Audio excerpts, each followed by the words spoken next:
Assalamu alaikum. I am Samir Walid from Diyala, Iraq. I study petroleum engineering in Baghdad. This is my sixth time to visit Ziyara al-Arba'iniya. I feel so happy when I saw all the people along the road from Diyala to Karbala with their al-Mawakib al-Husayniyya, serve the visitors along the road, do their best to make the visitor feel peace, feel happy when they ask him to rest and have food, water, anything to make him feel happy, feel peace in this ziyarah.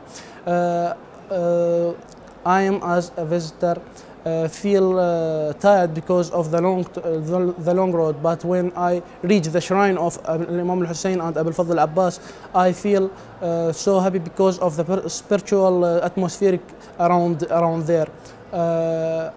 I advise everyone, Shi'i around the world, Muslim and all the people around the world to try this experiment in Ziyara al-Arba'iniya and to feel this spiritual atmospheric here from all the world, because it's very special feeling. At last, my message to all the people around the world to come to Karbala, to come to Ziyarat al-Imam al-Hussein and Abu al-Fadl Abbas, because it is very special thing to visit those holy shrines. The Imam al-Hussein is international message to the whole world. Sure. First of all, I would like to say Ya Ali Madat. My name is Misam Tamarto. I'm 26. I'm from England. This is my second time coming here. And in some ways I don't find that shocking to be here, because we're all firm believers that our souls said labbaik to Imam Hussein alayhi salam previously, even before we came to this earth. So in many ways I'm not surprised that I'm here. I am surprised at the mercy of Imam Hussein alayhi salam for allowing us to actually come to this piece of heaven, and that's why some people, they go through the phase of preparing themselves mentally, physically, emotionally, but for me it's as if I'm coming home, so there is no preparation for that. My aim of coming to Karbala is to gain marifat of the Imam, to gain awareness, and to change myself. I see Karbala as a land of opportunity. I see the opportunity to come and visit the entities here as a means of gaining a benchmark, an example to base my life upon when I go back. And the test is not for me to come here, whether or not I see myself worthy of coming here. The test is for me to go back home and then to implement all of those changes and all of those beliefs back in my normal day-to-day life. I think that is really where the exam starts again.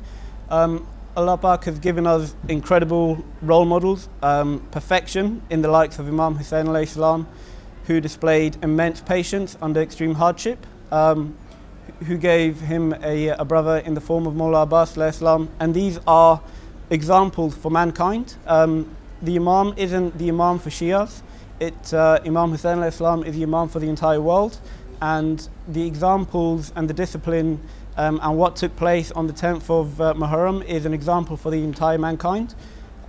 So what I would like to take from here is the peace of mind of knowing that my Imam sees me, and the peace of mind of knowing that inshallah I will come back here next year, because I'm sure that everybody who's been here would like to come here again and again. So that is what I want to take back with me when I go back to England. It's hard to actually choose one, because there's numerous examples of perfection in all of the Imams that we come to see. But I think for me, the character of Mawla Abbas alayhi salam is one that I resonate with the most, simply because it's his loyalty to Imam Hussein alayhi salam, it's his loyalty to Bibi Sakina alayhi salam, and it's his pure unquestioned devotion to the commands of the commands of Imam Hussein alayhi salam, that he would blindly accept anything that was put towards him.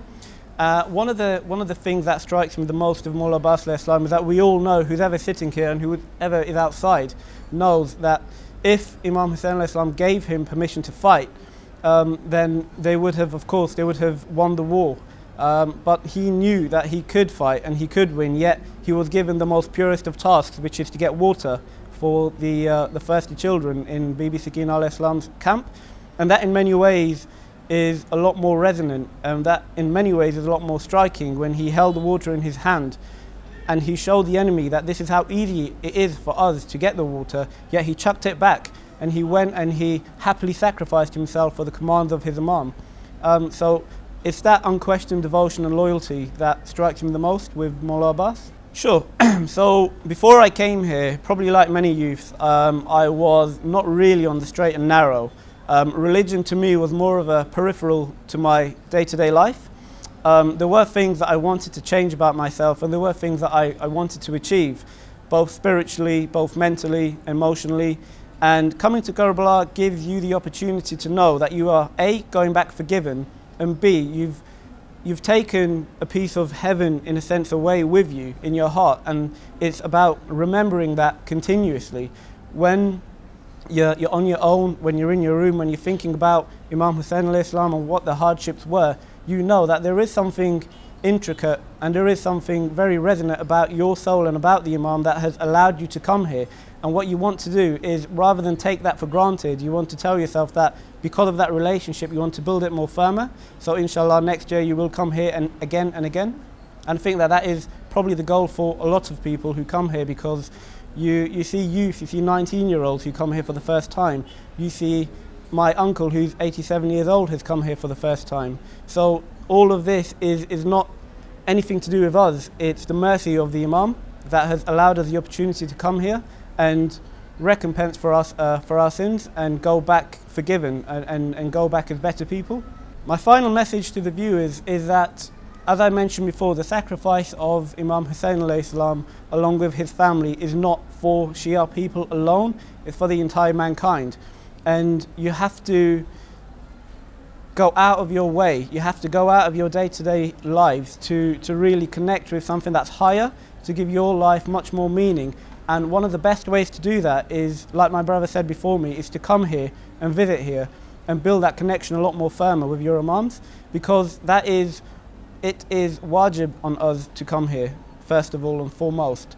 And the reason why it is because we get to recompense for our actions and go back and take example of the sacrifices and make sure that we implement these positive changes in our lives, not only to become better human beings, but to promote a better society. And if everybody practiced what the Imams have said, then there would be no oppression in the world.